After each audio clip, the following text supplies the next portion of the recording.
Humans are at the forefront of Warcraft, but you could say they've become a bit boring. The everyman face of the Alliance.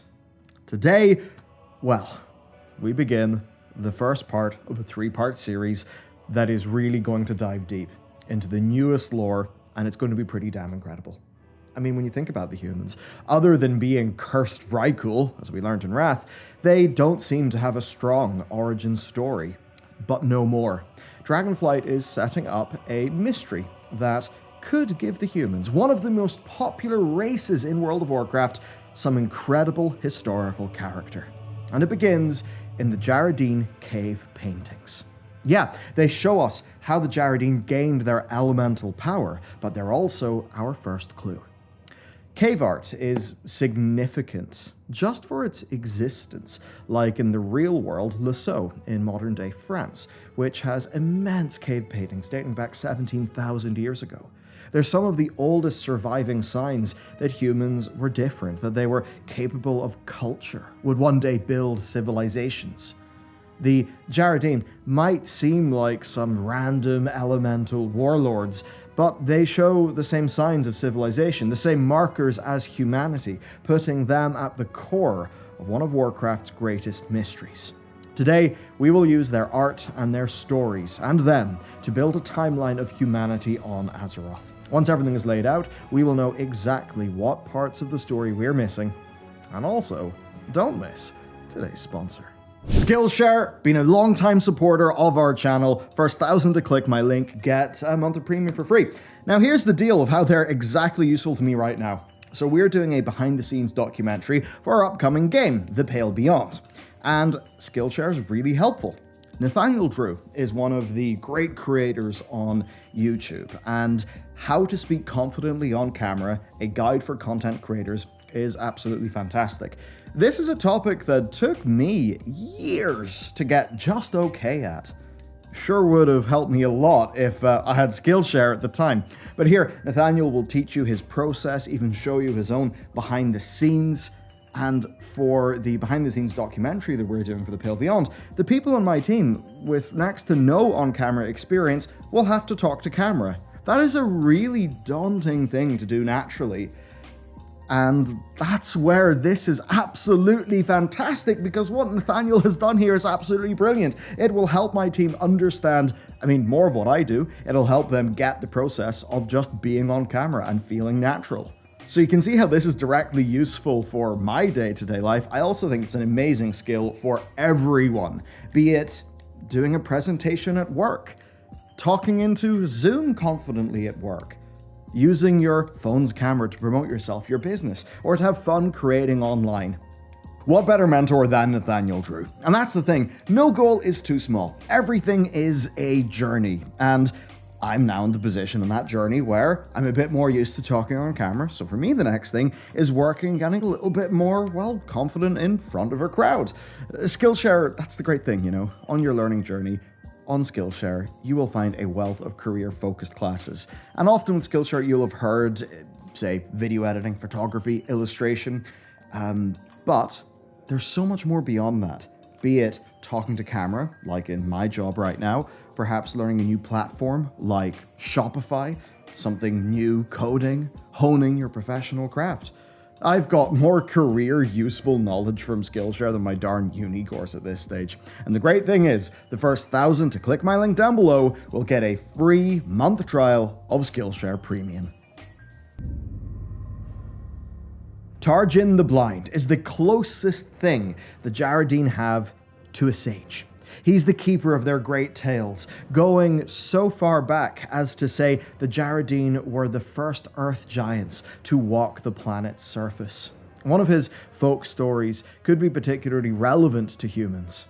In The Tale of an Outsider, Tarzan tells of a band of half-giants who sail to the Dragon Isles, led by their king. These other half-giants carved through the isles until they found and fought the Jarradine, and when only their king was left standing, they earned the respect of the Jarradine and joined them, becoming a fierce dragon hunter. So the question then is, what other half-giants who also famously tame and slay proto-drakes are there in World of Warcraft? And the answer is simple: Vrykul. And to go with this, there is the wreckage of a ship hidden on the Forbidden Reach, and it is obviously Vrykul. It bears the markings of the Dragonflayer clan. But why the Dragonflayers specifically? Well, they were the clan that were hit with the curse of flesh. The ones who sailed exiled across the pre-sundered world, seeking out Tyr, and eventually becoming what we know today as humans. So, long story short, Blizzard are going hard to weave a serious historical mystery connecting elementals, dragons, Jarradine, Vrykuls, and ultimately humans. These are all loose threads in Warcraft's lore that have been dangling for a long, long time. And to tell the story fully, we're going to have to reconstruct a timeline of humanity. Mythos, the dawning of the planet. That is a time so long ago that we only have the Tauren mythology to go on here. So here is their rendition. Seeking refuge from beings known as the Dark Ones, Azeroth created a sanctuary out of our planet. She created, named, and befriended the elementals. Her children, Anshe and Musha, helped Azeroth tend over the planet, and over time, new beings arose from their work. There were the Shuhalo, the Tauren's ancestors, the children of the soil. In other words, elemental. Long before the Titans arrived, elementals flourished. And we know that includes the Jarradine's ancestors. Then, one night, the skies opened without warning. The old gods rained down, embedding themselves in the planet's crust. Their corruption spread until it consumed everything, forming the Black Empire. And when this Black Empire was at its peak, the Titans arrived on Azeroth to save her. Too powerful to manifest physically on the world, they created the Keepers. The greatest of their warriors, Tyr and Odin, waged a horrendous war and eventually imprisoned the old gods, as we see in the facilities like Ulduar. This brings us to the first large gap in our timeline. Before the old gods, Azeroth was dominated by elementals. But after the Titan era, the world was shaped by and full of the Titan Forged. But what happened in the middle? Where did the Trolls, the Tauren, the Proto-Drakes, and the Jarradine form? They weren't the work of the Titans, and they aren't just elementals. So the question is, what happened? Someone knows, and we're getting close, but there's a roadblock. There's an intentional conspiracy to keep us ignorant of our own origins. The hot-headed and devious Odin has it in writing that we mortals are not to find out what happened, and this is absolutely in line with the characterization of Odin since his more full introduction in Legion. His edict lays down this hard line. All historical records documenting the advancements of the Black Empire are to be purged immediately. But luckily for us, there is one being who connects them all, in a way that brings us from elementals to proto-drakes and back again, and maybe from Jarradine and Vrykul all the way down to humans. And that is Tyr. In a suspiciously secure vault, we found an experimentation that he kept hidden from the aspects. He was studying evolution itself, infusing proto-drakes with elemental energy. And if he was on the Dragon Isles, he also would have seen the Jarradine infuse themselves with fire. He was clearly fascinated with finding a mortal race that could carry on the Titan's legacy, and he ultimately did that with the dragon aspects by infusing them with Order magic. But the dragons were not the only race he was familiar with. This gap in history is the part that Blizzard are really free to do whatever they want with, and they're making it all about evolution. Perhaps in the same way that the elementals of Draenor ultimately became orcs, lots of the mortal races arose during the Black Empire. But not humanity. Not just yet. So let's get to that part. Once the old gods were contained, the Titans left Azeroth to continue their work of ordering the cosmos. Odin then reigned from Ulduar, and Tyr began his work. As he said to Malygos, Alexstrasza, and Ysera, his goal was to ensure some future. He knew the world would need a true successor, rather than just Titan-forged servants. When the Drakes were finally uplifted into aspects, Odin was furious. He trusted only the Titan-forged, and in his fit of rage, he and his segment of the facility left Ulduar. That's where we see the Halls of Valor form in the way that we would understand them in Legion, a separate realm, and he went there to create his own army of guardians that he could trust. But between the Titan's departure and Odin throwing his meltdown, something strange went down. There were a group of heretics who rebelled against Odin, murdered a keeper, and took prisoners. Odin was hell-bent on bringing them to justice, but every expedition he sent failed to reach them. The place they escaped to was called Avalorn, which is almost certainly an island off the main supercontinent of Kalimdor, much like how the Dragon Isles were before the Sundering. That's another major gap in history. From the defeat of the Old Gods to Odin's meltdown and the Sundering is thousands and thousands of years of stuff we've yet to find out. History that always happened, but we were just never told. We never knew. But that story ends there, at least for now. After the Titans' defeat by Sargeras, Yogg-Saron sensed the distress in the Keepers, and he unleashed the Curse of Flesh on the Forge of Wills, producing flesh and blood Vrykul. The Keeper Loken, driven to madness, betrayed Odin, turning his paradise into a prison. Tyr was the first to realize something was up, and along with the two Keepers and all the Vrykul loyal to him, escaped to Uldaman. Keep in mind, this is still all on the one supercontinent of Kalimdor, right? It's before it will be split into Kalimdor and the Eastern Kingdoms as we see them today. Tyr himself, though, never made it. He instead became a martyr for his Vrykul, sacrificing himself in his final battle against the Cathaxi sent by Loken. His followers would then settle in the glades around the place of his death, naming it Tearsfall in veneration of his sacrifice. He's gone, but he has left a legacy. One that a roving band of weak, fleshy, malformed runts would soon find. 15,000 years ago, the Curse of Flesh had taken a new form for the Vrykul of Northrend. One clan in particular, the Dragonflayers, began giving birth to stunted and weak children. Their king, Ymiron, declared it a curse from the Titans and decreed that all of these so-called cursed children should be killed. Many of his Vrykul accepted the order, but some did not, so they fled. Inspired by the memories of Tyr, those few desperate families searched. This journey likely took them far and wide, and it may be significant then that we found a Dragonflayer ship on the Dragon Isles. Remember that Avalorn and the Dragon Isles were both islands, while the rest of the world at this stage was still the supercontinent of Kalimdor. Perhaps not all Vrykul ended up in the same place over their search.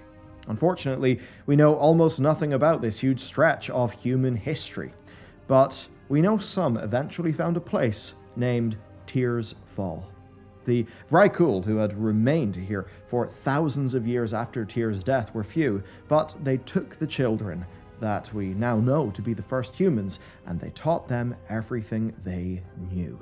And this, everyone, is the direct continuation of the storyline that we saw at the very start of the Howling Fjord story over a decade ago when we all played Wrath of the Lich King, or at least many of us. Over the years, the last Vrykul in Tearsfall died, leaving only humans with stories of Tyr as their myth. Humanity now believed Tyr himself brought them to their new homeland, He had become their patron god, with tales of sacrificing his hand, fighting evil, transforming into stories of self-sacrifice leading to justice. Humans wore the silver hand pendants to ward off illness, and they named significant areas after their myths, like Tearsfall and Tyr's Hand, which represented the bastion of light and justice. Future light worshippers, the Scarlet, call the land around it New Avalon. One thought before we go on. How can there be a New Avalon if there hasn't been an Avalon to begin with? Where's Old Avalon?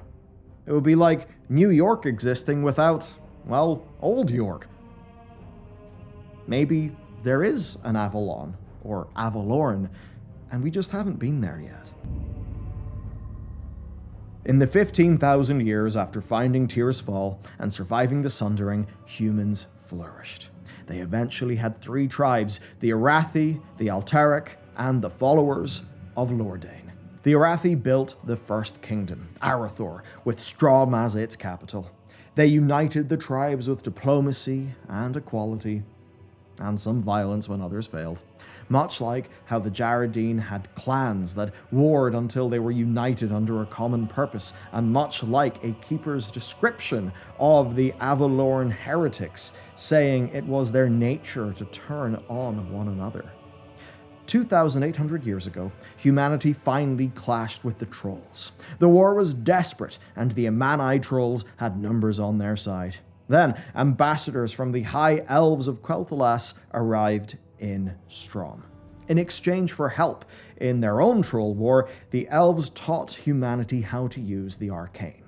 The first human magicians were gifted, but they were terrifying. Their apocalyptic firestorms shattered the Amanai Empire and won the war for humanity, but not without cost.